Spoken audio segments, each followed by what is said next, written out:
What's good with YouTube? Y'all already know Big Flocka with a convict's perspective, and I'm smashing, dashing, sliding on through with a little bit of energy. Please hit the like, subscribe, comment, do all those things to help support this channel, and hit that bell notification for future fire content. As you can tell by the title and thumbnail, right, we're going to get into an interesting situation that happened right there in Salinas Valley, okay? Now, as we've all heard, right, Knockers de Chakra, a long time Cornell, right? One of the very few that was first to be released from the shoe, and at one point was supposed to be appointed as a Cat 3 NF member. That's a long time of a career that he had. So he steps out to the main line, right?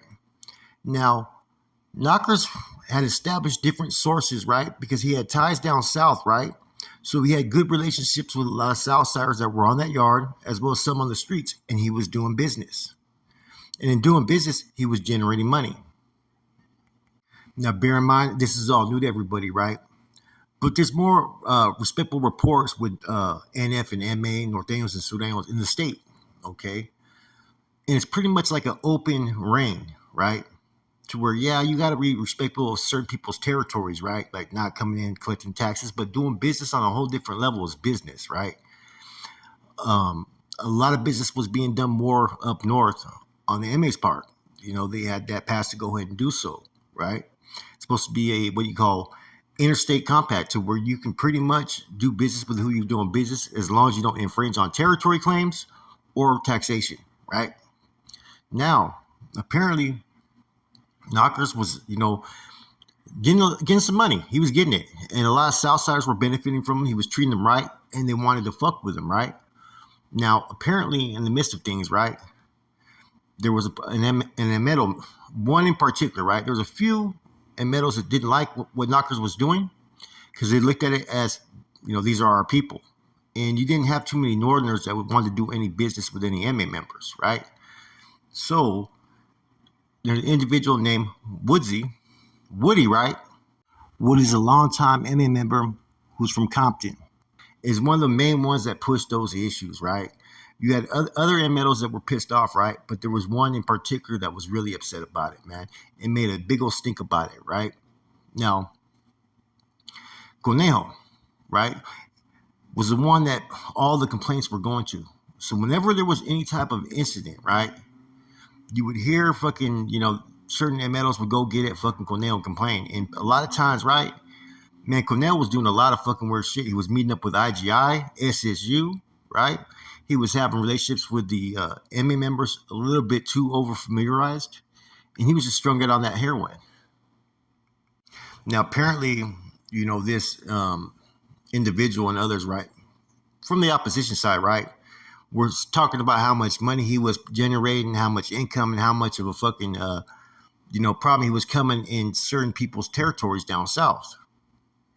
Now, Conejo, every single fucking situation that Conejo's been involved in, right? He has let personal fucking feelings. He's been deceitful. He hasn't been truthful.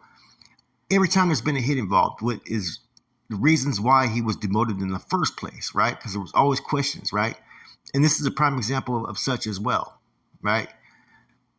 There was no due process given to Knockers in this situation.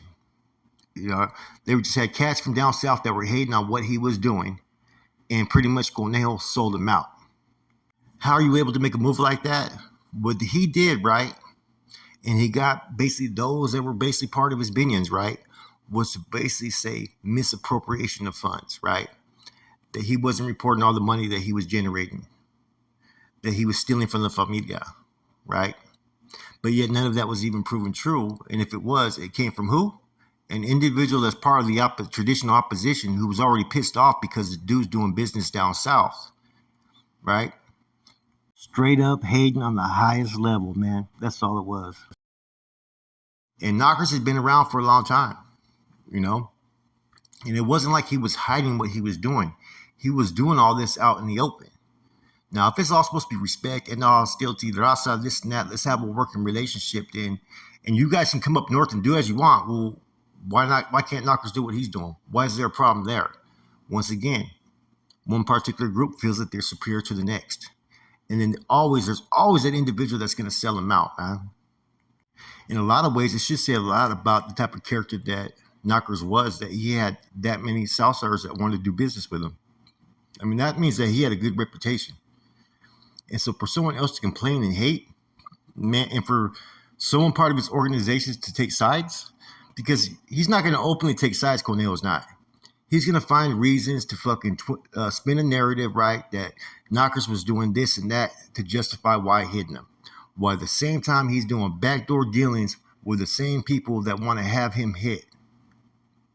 As soon as I heard about him talking about, from other Baby Joker talked about it, Toko was telling me about it because Toko was there as well, right?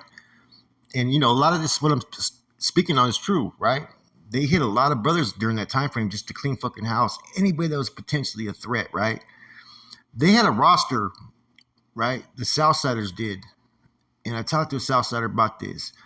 Of any Northerners who were coming, right? NF high-ranking members that were against the end all hostilities. Therefore, they knew who potential targets were if they got out of the line, right? I found that kind of interesting, that kind of information was given from the NF to the MA. Cornell is basically what you call someone who started to do the MA's bidding, as long as he was benefiting from it financially. You don't hear about him taking any stance to benefit the gente, to stand strong for the gente. Only decisions to remove those that stop them from making a dollar or becoming interference on other dealings that they may have. I mean, you can claim misappropriation of funds all day and this and that, right? But I think everybody knows that basically what happened is a certain metal got in fucking Cornell's fucking head, complained, bitch, whatever he did, right? And next thing you know, fucking Knockers is getting hit. Now, that's not a reflection on the rest of the metals from down south, right? Like I said, there was a few that didn't like it, but there was one in particular who couldn't stand it and made a fucking issue about it. You know, I honestly think it was part of a, huge test to see what type of response they would get back, right? Because there were still individuals that were kind of distanced from each other, right? And those relationships were slowly building with Chuco, Conejo, and whatnot, right? And it's just unfortunate that, this type of stuff never happened 20, 30 years ago, right? When a dude was getting hit, it was because he was fucking scandalous. It was because he was robbing the fucking mob. It was because he was abusing his authority. It wasn't because he was out there doing his job, complying with things and trying to build his own fucking nest, right? While at the same time build up for the familia, right? And see, that's the whole problem, like I said, with the end to all hostilities. It's good that they're out there and they also can coexist and even do business together. But never one side should ever be able to dictate or control the other sides just by fucking one individual complaining or whatnot. And this was supposed to be Salinas Valley. This was supposed to be the NF stronghold. Out of all the facilities, there in Solano is where the Norteños and NF were the strongest. You see, Cornell's always been known to do some fucking shady deals like that, man. Like back in the days in the Bay, right? He got stripped of his magazine subscriptions and a couple other things, right? Because people were coming into his unit, right? New arrival homeboys, and they couldn't even get some shower shoes, right? Take a shower, a bar of soap to wash their ass, a pen and paper to write their families. But yet he had about 25 fucking magazine subscriptions, right? And wasn't doing anything to help the gente that were coming into his unit. That's the type of dude Conejo is and still is. And he does so much backdoor fucking transactions, things that you're not supposed to do. He was meeting up with IGI, SSU, right? He was doing dealings with the enemy that would be considered cowardice dealings. And right there, that's a cowardice dealing. That you sold out your own gente to please another fucking group that you've traditionally been enemies with. Now, I'm not saying not to respect and have respectful conversations out there or go to war, but you got to stand up for your own people as well. And when you give in, you're not just giving in for yourself, you're giving in for the whole collective, right? They got you.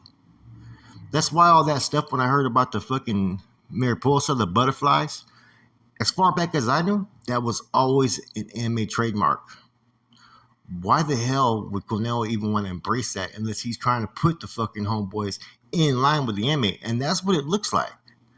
It looks like the anime are the main ones out there, and the NF are just basically little kids. Basically the subordinates. Basically the ones that are doing the MA's bidding now, right? And everybody else is just drug addicts and dope fiends and falls and foul where they can fall and foul. Anyways, no one's gonna openly admit it, but that's the question.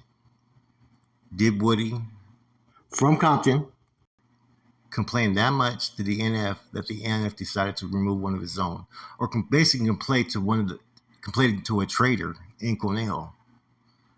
You know, from my understanding, man, he was complaining big time, and I wouldn't doubt that the whole decision to move knockers was probably because the MA members pushed up on fucking Cornell, number one.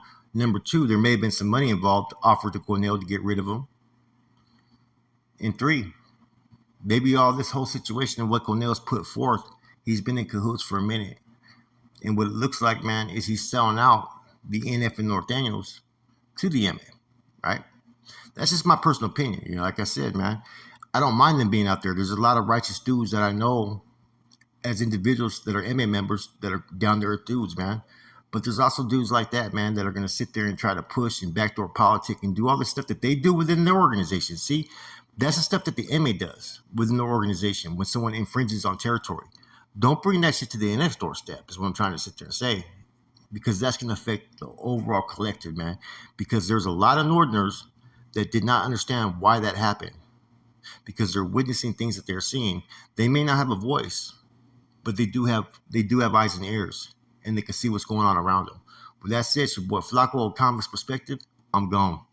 And one more thing, man. I've talked to Rojo. Rojo reached out. We're going to start recording Saturday. So hopefully maybe Saturday, Sunday, or Monday, you'll see something put up from both of us, guys. Have a good evening. I hope you guys enjoyed this spill, man.